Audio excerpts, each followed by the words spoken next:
So going back to the 1970s, my day would have begun with coming out of Walden's Road, which is just to the left and the right from what is now the mini roundabout there. It never was a mini roundabout, it was a T-junction, and it took a little while sometimes to get out of. And along Brewery Road here, past the cricket ground and the doctors there, which was my local doctors. I didn't go there very often until I became ill in 1989 at one point, and I was in and out of there quite a lot.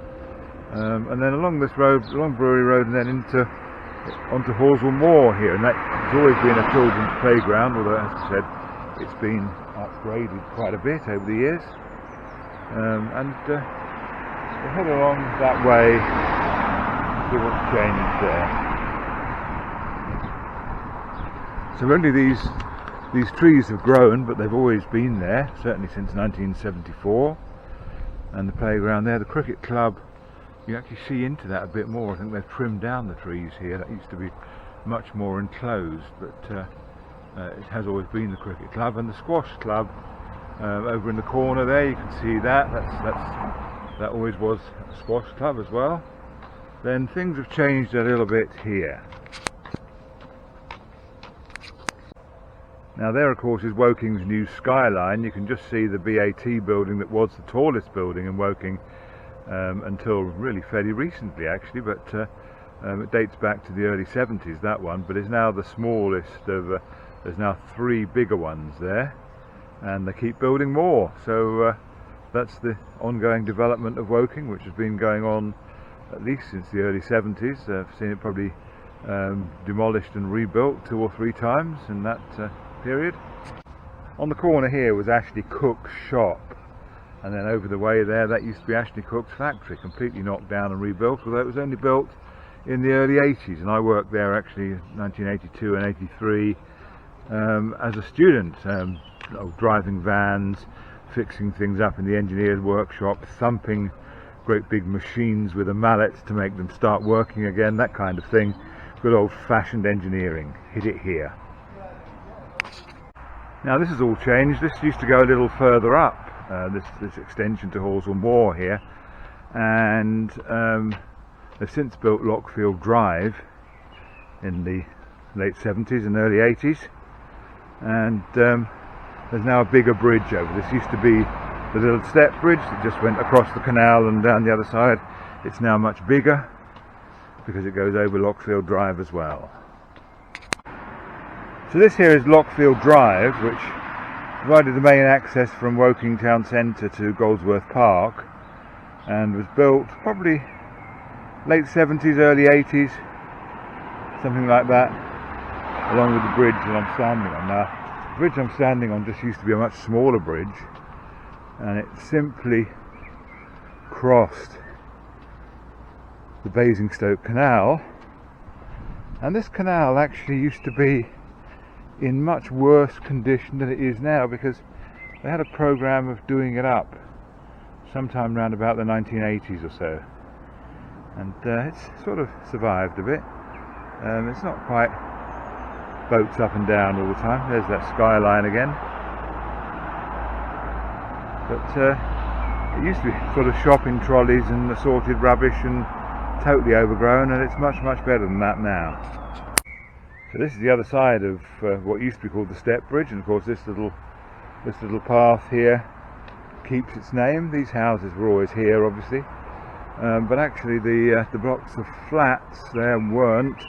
To the right was the BP garage, and to the left there was some shops at the frontage there that included AutoQuest, which was a car parts shop back in the days when you could go out and buy some car parts and get your car going again all by yourself. Much more difficult these days, no user serviceable parts under the bonnet and that sort of thing, but that's progress for us.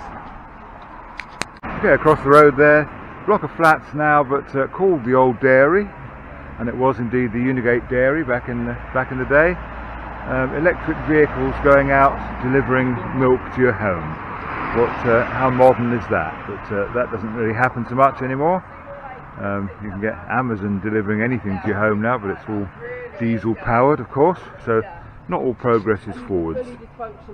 This is a blast from the past for me. I haven't been here for ages, but this used to be one of the various routes I used to get to Woking College from Horsell, through this footpath, and then we went over 2 railway bridges and down the other side towards the Egley Road roundabout, and so there. But that's all a bit different now because this goes to Morrison's, which is where we're going for breakfast.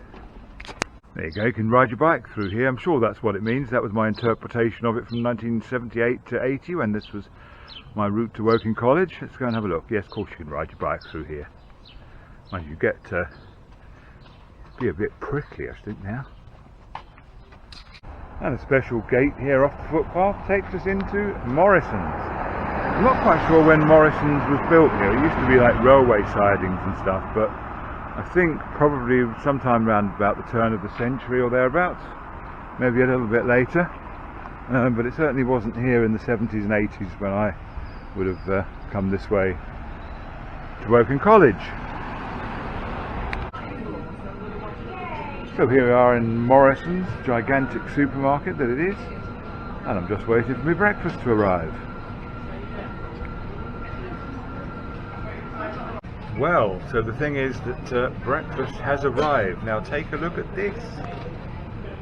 £7.88 I paid in total for the latte and the breakfast. And there it all is. Now you can't really knock that, can you? 2 sausages, bacon, beans, big mushroom, tomato, 2 hash browns, toast, Lurpak butter, that's probably the most expensive bit of it, and an egg. So I'm going to get stuck in, and that'll see me for the rest of the day.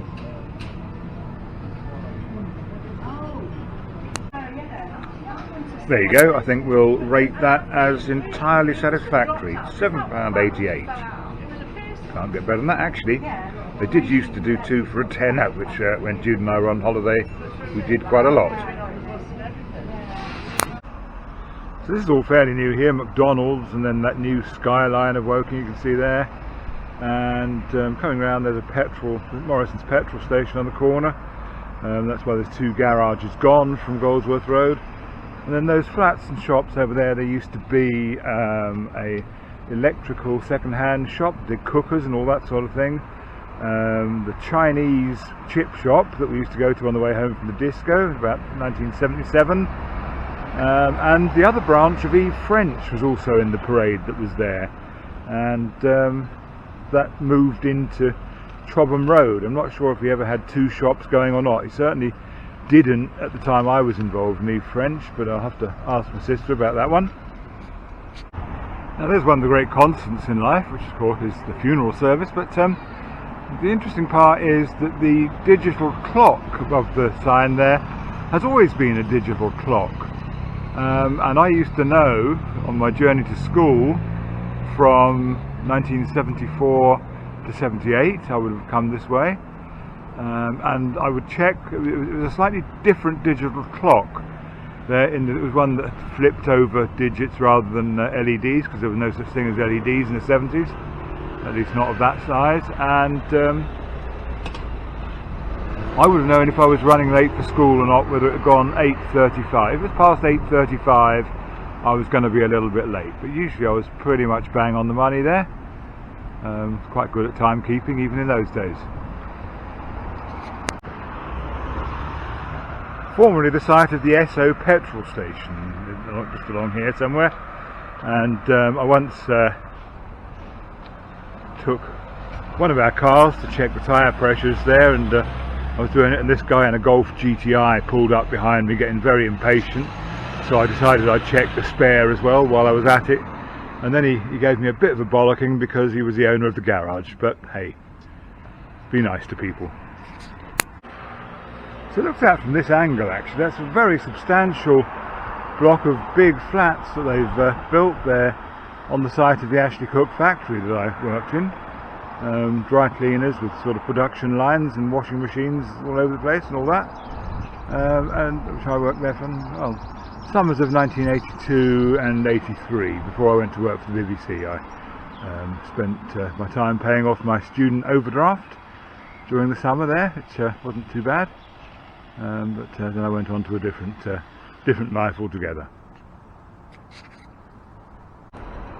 So here we are, short walk around that west bit of Woking, back where we started here at Horsell Moor, with its nice new playground that's better than the concrete tubes that constitute a playground before.